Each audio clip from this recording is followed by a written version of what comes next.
Y'all give it up for these chefs and bakers. This is actually our 3rd annual taste testing with a twist. Give it up. Yes, so this is our 4th season, and I'm just excited for these chefs and bakers to share their platform with us.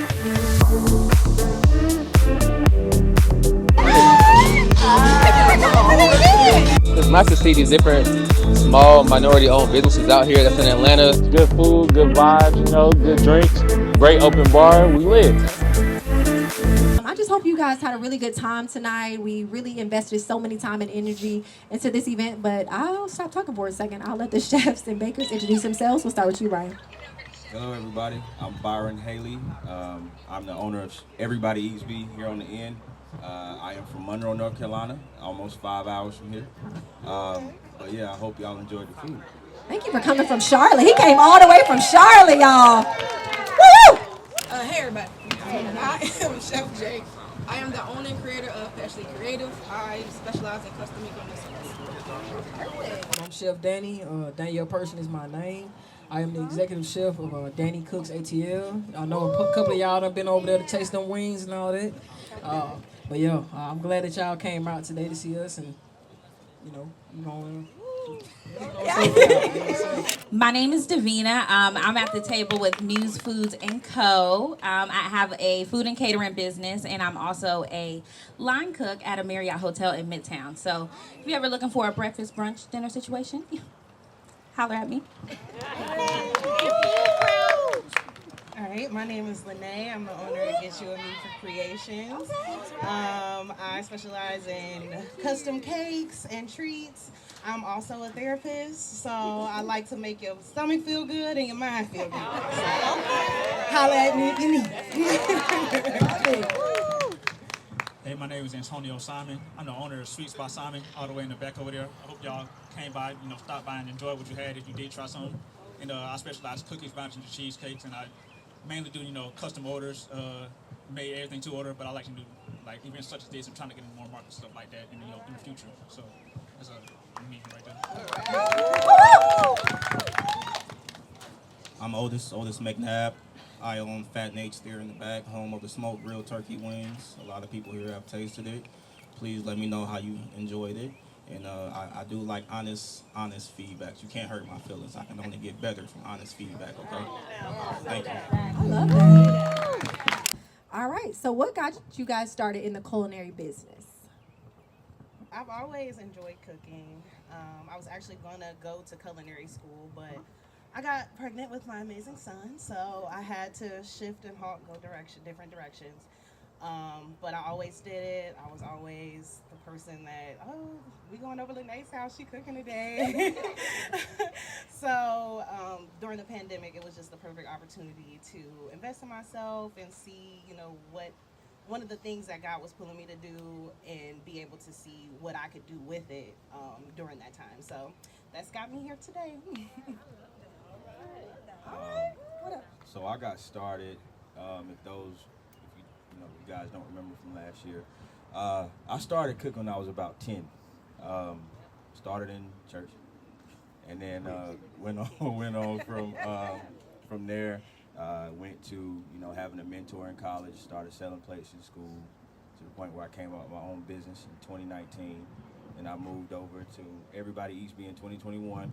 Ended up going to culinary school, but I went to college for construction management, which was construction. And I'm working on buildings, but tried to run away from cooking and it ended up finding me again. So you can run, but you can't hide from your gift.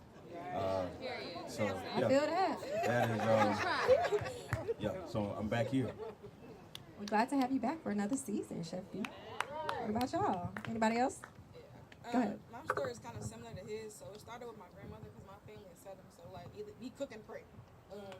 So I went to Clark Atlanta first. I was a communications major in high school. I was gonna be everywhere writing books. You just couldn't tell me nothing. So I got to being a junior, and I was like, wait, the math not math. And I'm not making no money on this. Okay. Right. And I was like, nah, that ain't working. So it's kind of like he said, I've always cooked. Even everybody in my dorm would always come to me for stuff.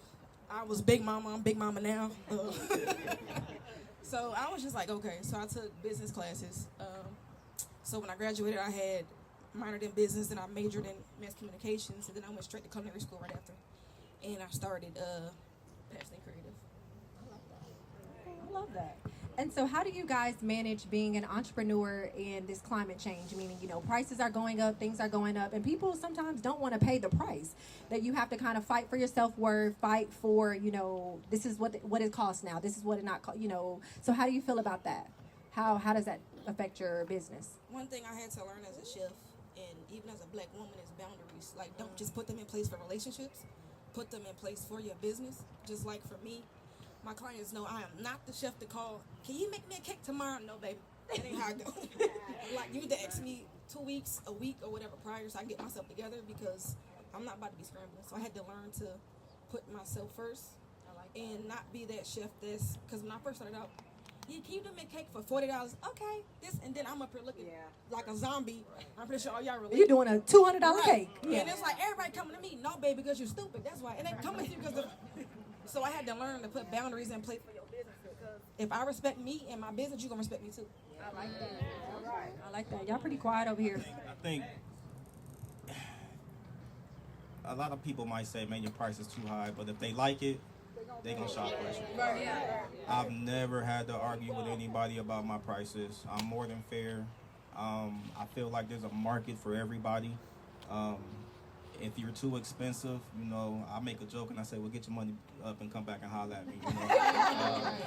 But I feel like if it's good, you know, you're going to pay. When you go shopping for them shoes, you like them shoes, you're going to pay for it. You know, that electric bill, dude, your light's going to get off, you're going to pay for it. You're going to come up with the money to pay for whatever you want.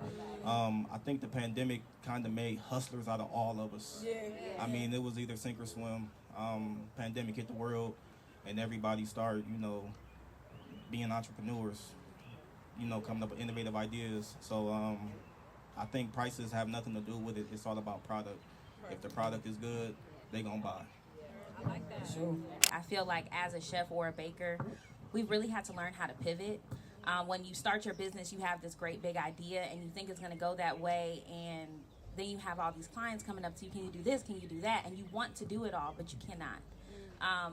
We have 2 arms, we have 2 legs, we're human, we have emotions just like everyone else. And I think learning to be gracious with myself is what allowed me my bigger opportunities. And that's what put me in front of a larger audience, to be able to be on that spectrum that you want to be on. Because everyone wants to be successful when they put their business out forth.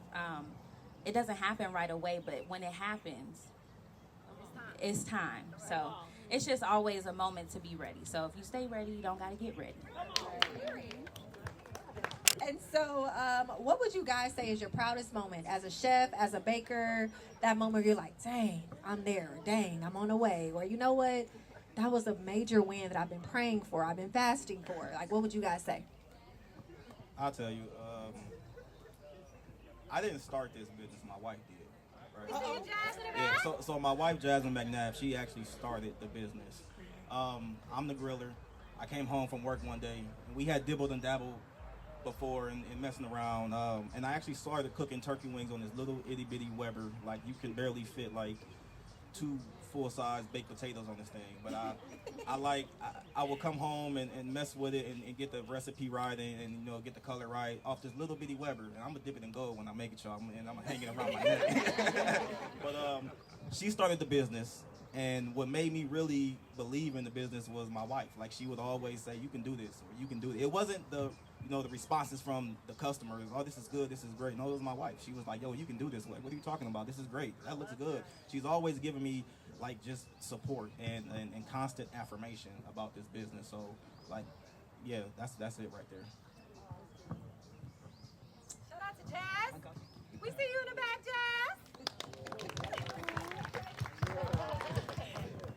Jazz. For me, I don't believe it was a specific moment. I think one day I really just felt it. Like it really just happened. Like, this is where I'm supposed to be. It was a long journey to get to where I am now. And like what she mentioned, I was also a communication major.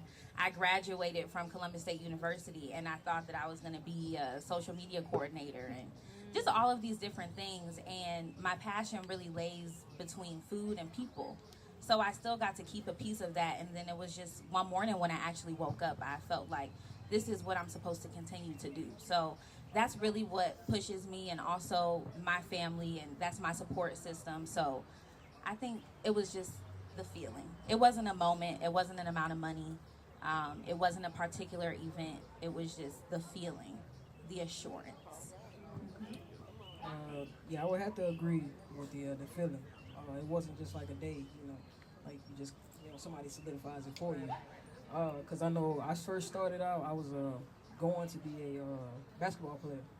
But I ended up having to change that career once I got hurt. I started cooking when I was 4, actually. I was a really dumb kid, so I was like, let me wash dishes. I don't care. I want to be in the kitchen. You know what I'm saying? So eventually I came back to my first love of cooking at 21, and I've been sticking with it ever since. And what really did solidify it for me to know that this is what is my calling is that it don't matter what kitchen I go in. I'm gonna be top dog at the end of the day. I'm trying to tell you. It's just something that does happen like that. And I'm saying it in the most humble way. I respect all of y'all still. I'm just letting you know. But I know that that does happen like that. I've only been on the job that I'm on for about 7 months, and I'm already like the exec there. So I mean, I try to go in and put my best foot forward, and that really does make me know that this is my calling, and I'm gonna make it all the way to the top.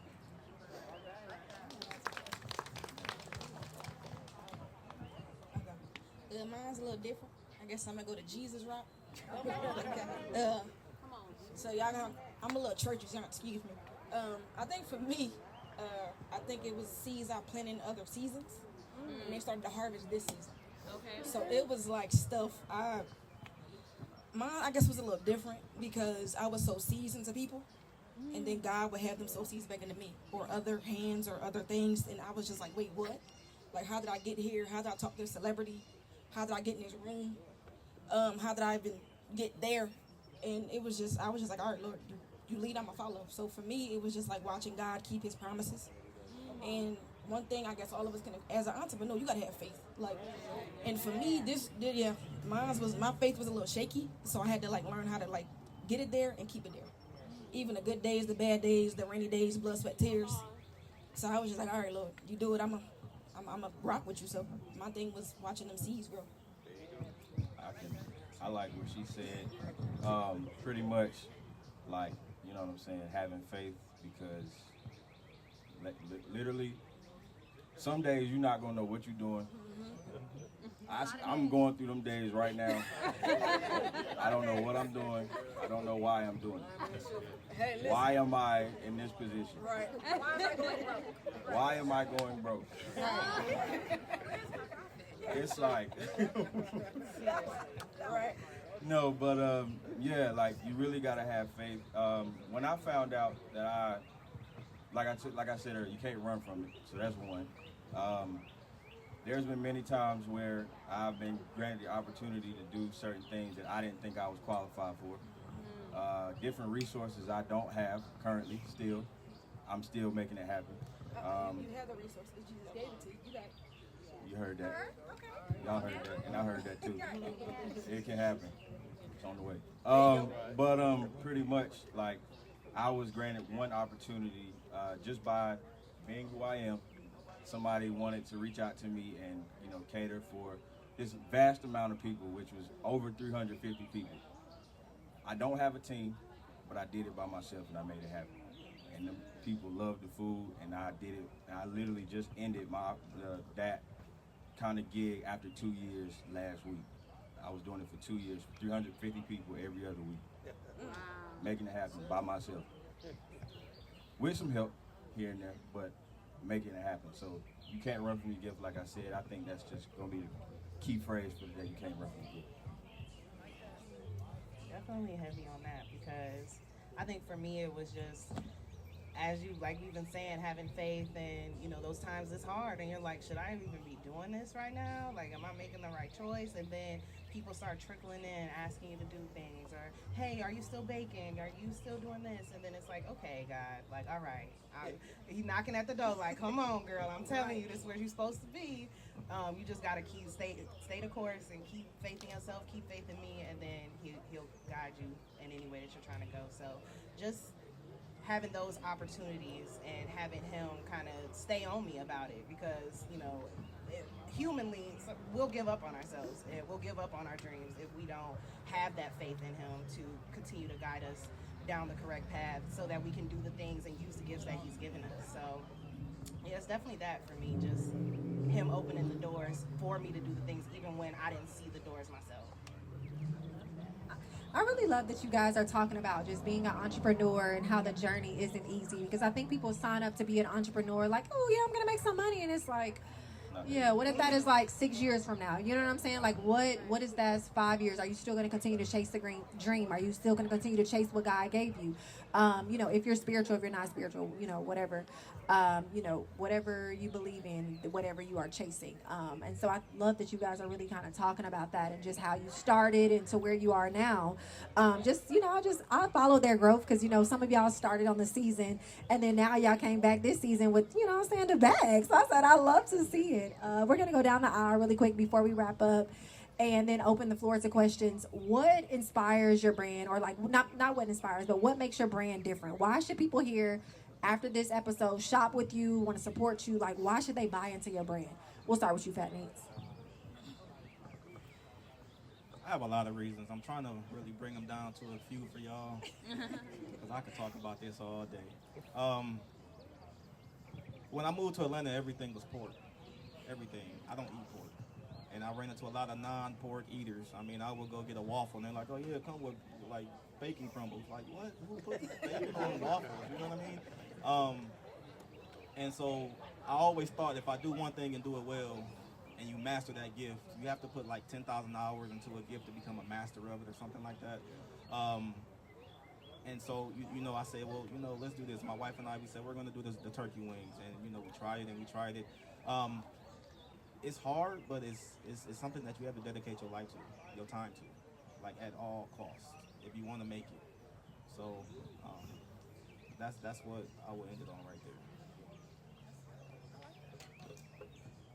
I feel like people should support me because I think I have a great product. I can't lie. I think I have a great product. I think if it's not great to you, I can get better for you. I think I'm a cool guy. I chose the colors black and pink. I think everybody loves black, everybody loves pink, or at least real men do. I think sometimes I might be a little bit funny. So if you come and pick up some desserts, I might tell you a joke. What else? I'm a Leo. That's a good one. If you like 90s babies, a 90s baby is making your desserts. Lord. I might have lost them with that one. But on a serious note, I do believe I have a really great product that's only getting better. And I really want y'all to start with me understanding right now if you haven't already, and watch progress. And, hopefully you'll support me along the way.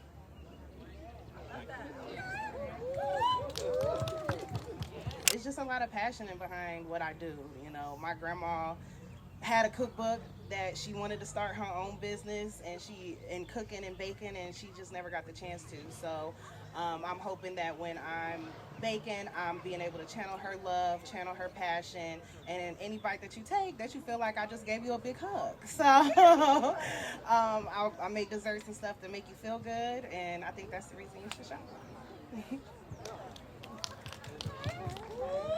As far as for me, I would first start by my motto, which is feeding the soul.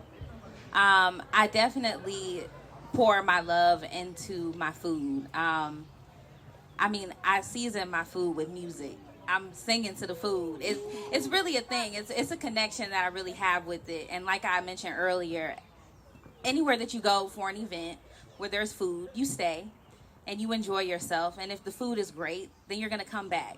And I want to be able to be of service to not just my community, but my different audiences, whoever it is. I want to be able to cater to those people. And I feel like that's why y'all should come back. Check out my table. I'm very versatile. Follow me on Instagram. I'm everywhere. I deliver. I'm truly catering to y'all, and I'm going to figure it out. So, yeah, that's me, Okay, well, I know. Yeah. I'm finna spit it. Well, yeah, I feel like I do have what a lot of people can't find, and that's authenticity, integrity. You don't really find that a lot. I can take you around the globe. That's why, my whole thing is good vibes, Wherever you want to go, we're going to have a good time going, baby. I promise. Anything, I'm always willing to learn. I'm open to feedback. Whatever, I try to really do cater, you know what I mean? Not just the name of it. I really try to cater. Wherever, the vibe is, I care about the people that actually try to care about me, So come shop with me, y'all. Come shop with me so you can see firsthand. Yeah, I like that. Mine is lifelong, genuine relationships. I don't look at you as a number or a sale. I look at you as family. I feel like everybody should be celebrated, so I make it my business to get to know you and turn your essence into food, because I want you to feel loved and happy and celebrated for anything and everything. So they stole both of my answers. That was crazy. I was gonna say authenticity. I wrote it down. I seen you said that. Yeah, both of their answers in one. But I will say, I am, still learning. Here I am, trying to do the best that I can. I'm still learning. One thing that makes me different, I would say, is definitely creativity. I love putting my mind into my craft, trying something new, doing things that I'm not used to, and professionalism. Most of my clientele, they get on me for being too professional. So they make me they make me a part of their family. So I love doing that. And I also put a lot of love in my craft too. So yeah. Y'all give it up for him. Any questions? We're gonna open up to the audience. Do y'all have any questions y'all want to ask? I know y'all got some questions. Don't all jump at once. Okay, go ahead. Where's the next one? The next one. When you book it.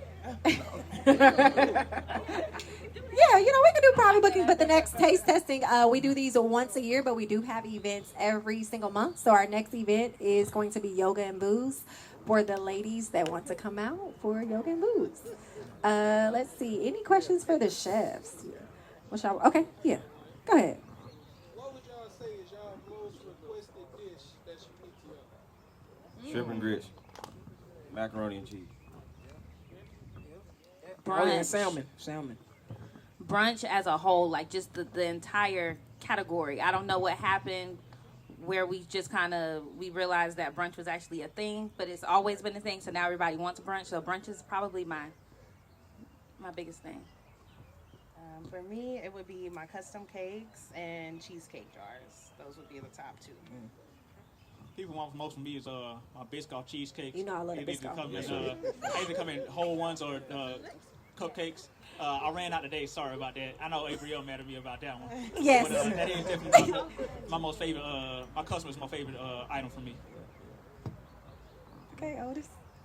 Smoked grilled turkey wings, the coleslaw, jerk turkey Alfredo, the fat Nate Phillies. That sounds like y'all got a long list of I mean, different favorites. these are the hitters. This is what people want. Like, it's in constant rotation, and we ship too. So wherever you at, I'm gonna get it to you. My whole menu is designed just for that reason, to get it to you fresh, on time, hot or cold, however you want it. I work magic. Yeah, that's it. Okay. Go ahead. What would y'all say is your hardest obstacles y'all had to come over being business owners? I like that. That's what I'm talking about.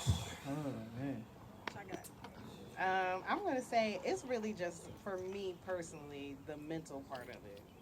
It's some mental challenges that you go through, when things don't go the right way, when money is tight and you need to invest in yourself for people to invest in you, and trying to figure out how to keep believing in yourself when things aren't going how you envision them in your head.